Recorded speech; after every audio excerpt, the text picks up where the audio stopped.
Si vous êtes un homme comme Gabriel, Louis ou Raphaël, âgé de plus de 50 ou 60 ans et que vous pratiquez encore la masturbation, je veux vous poser une question. Vous êtes-vous déjà demandé si cette habitude est vraiment saine à votre âge? Ou avez-vous secrètement eu des inquiétudes, peut-être en discutant uniquement avec des amis proches dans un café tranquille à Paris? Pourriez-vous nuire lentement à votre santé sans vous en rendre compte? Si c'est le cas, croyez-moi, vous n'êtes pas seul. C'est en effet un sujet déroutant, encore entouré de vieux mythes et, malheureusement, d'un manque d'informations claires et fiables, même dans une ville progressiste comme Paris. Pourtant, c'est l'une des plus grandes préoccupations que les hommes d'un âge mûr, comme ceux qui profitent de leur retraite en Provence, expriment rarement. Après avoir étudié les données et les recherches disponibles, je comprends pourquoi beaucoup d'hommes, de Lyon à Bordeaux, se sentent confus. En fait, beaucoup d'hommes de plus de 60 ans, comme Jacques ou Michel, pratiquent encore la masturbation. Mais beaucoup le font sans vraiment connaître son impact sur les hormones, la prostate ou même les performances sexuelles avec un partenaire. Peut-être lors de moments intimes partagés dans une charmante maison de campagne française. C'est pourquoi aujourd'hui, je veux que nous parlions ouvertement, en nous basant sur les dernières découvertes scientifiques, comme si nous discutions autour d'un verre de vin dans une brasserie parisienne. Je vais expliquer 10 bienfaits surprenants de la masturbation à un âge mûr.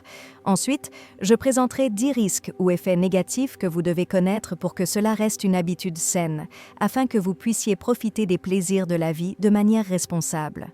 Commençons par les bonnes nouvelles. Cela aide à maintenir la santé du pénis. Lorsque le pénis devient en érection, le sang afflue dans les tissus spongieux appelés corps caverneux.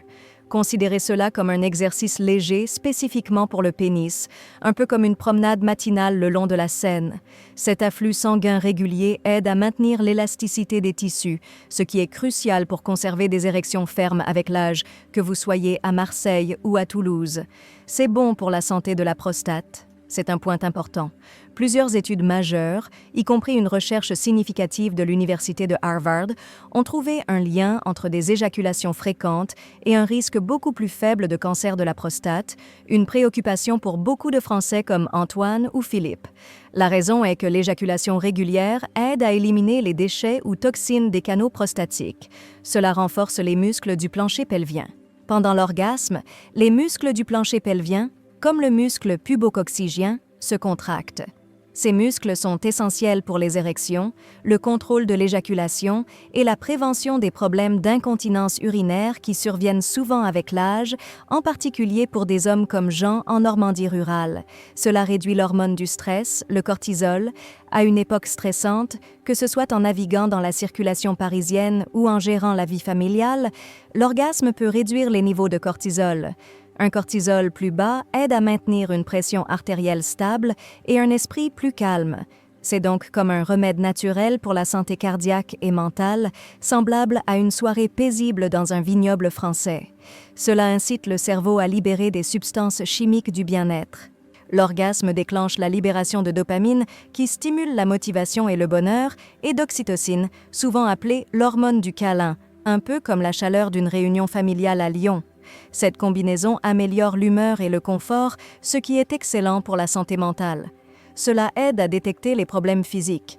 Puisque vous vous familiarisez régulièrement avec votre corps, vous devenez plus attentif si quelque chose ne va pas, peut-être lors de moments tranquilles chez vous à Nice.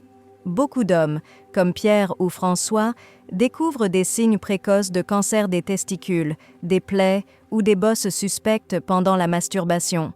Cela sert donc aussi de contrôle personnel, une pratique aussi pratique qu'une visite de routine chez un médecin français. Cela aide à mieux dormir. Après l'orgasme, le corps libère de l'oxytocine et de la prolactine, tandis que le cortisol diminue. Cette combinaison détend le corps, facilitant un sommeil profond et réparateur, un luxe pour des hommes comme André dans leurs dernières années. C'est quelque chose qui devient plus difficile à obtenir avec l'âge, même dans la campagne française paisible. Cela améliore la circulation sanguine dans la zone pelvienne. En plus du pénis, la masturbation favorise également la circulation sanguine dans toute la région pelvienne. Cela soutient la santé de la vessie, de la prostate et des muscles environnants, prévenant les problèmes dus à une mauvaise circulation, que vous soyez à Strasbourg ou à Lille. Cela peut être un moyen de pratiquer le contrôle de l'éjaculation. Pour les hommes comme Julien qui souffrent d'éjaculation précoce, la masturbation peut être un espace d'entraînement, peut-être dans l'intimité d'un appartement chic à Paris.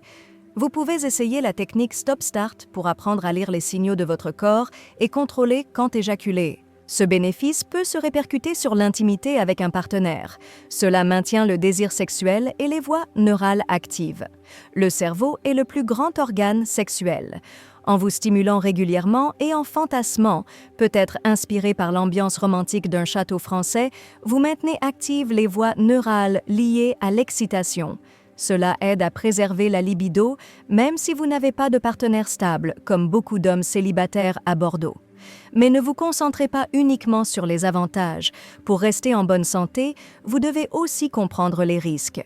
Voici 10 risques ou effets négatifs à surveiller. L'isolement social. La masturbation devient un problème si elle vous pousse à vous retirer des relations réelles, peut-être en passant trop de temps seul au lieu de socialiser dans un café local à Montpellier.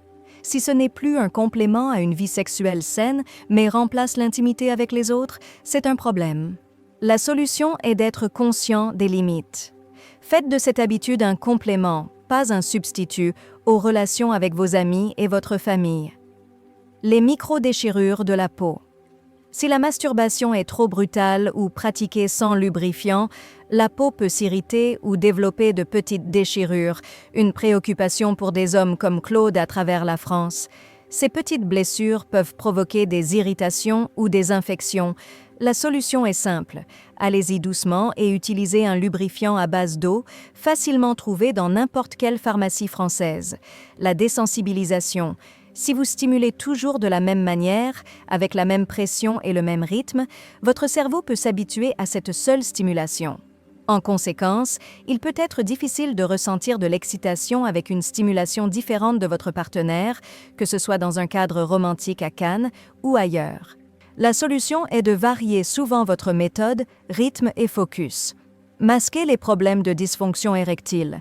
Si vous, comme Thierry, ne pouvez avoir une érection que pendant la masturbation, mais pas avec un partenaire, ne l'ignorez pas.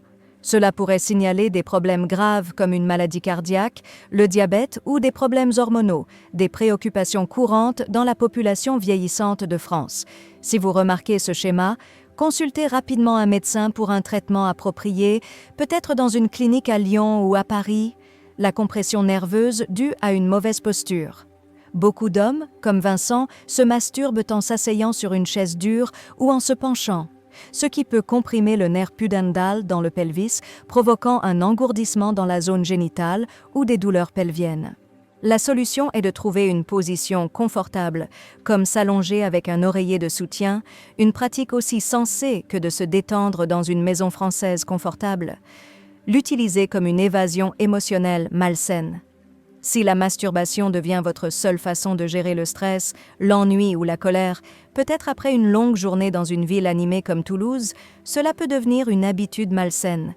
Il est préférable d'avoir d'autres moyens de se calmer, comme l'exercice, la méditation ou discuter avec quelqu'un de proche, comme des amis dans un bistrot local. Les sentiments de culpabilité ou de honte. Beaucoup d'hommes, comme Bernard, ont été élevés avec des normes catholiques en France qui font que la masturbation semble taboue ou sale. Si ces sentiments vous causent du stress, essayez de parler à un conseiller ou un thérapeute ouvert d'esprit, peut-être dans un bureau discret à Nantes, pour voir cette habitude de manière plus neutre. La congestion pelvienne. Si vous éjaculez trop fréquemment, comme plusieurs fois par jour pendant longtemps, cela peut provoquer une sensation de lourdeur ou de douleur dans les testicules ou le pelvis. La solution est simple. Écoutez votre corps et pratiquez la modération, un principe valorisé dans la culture française. la diminution temporaire de la qualité du sperme. Si vous, comme Olivier, essayez d'avoir un enfant, une éjaculation fréquente tous les jours peut réduire temporairement la concentration de sperme. Cela ne nuit pas à la fertilité à long terme, mais pour une qualité optimale, les experts suggèrent un intervalle de 2 à 5 jours, un conseil pertinent pour les couples à travers la France. La déconnexion de la réalité due à la pornographie. Si la masturbation repose toujours sur une pornographie extrême ou irréaliste, une habitude dans laquelle certains hommes des centres urbains comme Paris pourraient tomber, vous pourriez développer des attentes irréalistes sur le sexe. La solution est d'équilibrer cela avec votre propre imagination ou des expériences réelles positives, peut-être inspirées par la riche culture romantique de la France. Comme vous pouvez le voir, la masturbation après 60 ans, pour des hommes comme Gabriel ou Louis, n'est pas seulement une question de bien ou de mal, c'est juste un outil. Comme tout outil, le résultat dépend de la manière dont vous l'utilisez, un peu comme l'élaboration d'un bon vin français. La clé est la conscience. Si elle est pratiquée de manière réfléchie, en respectant votre corps et dans des limites raisonnables, la masturbation peut être une amie qui soutient votre santé et votre vitalité, que vous soyez au cœur de Paris ou dans les champs de Provence. J'espère que cette discussion a été utile. Je suis vraiment curieux de savoir quel point vous a le plus surpris aujourd'hui.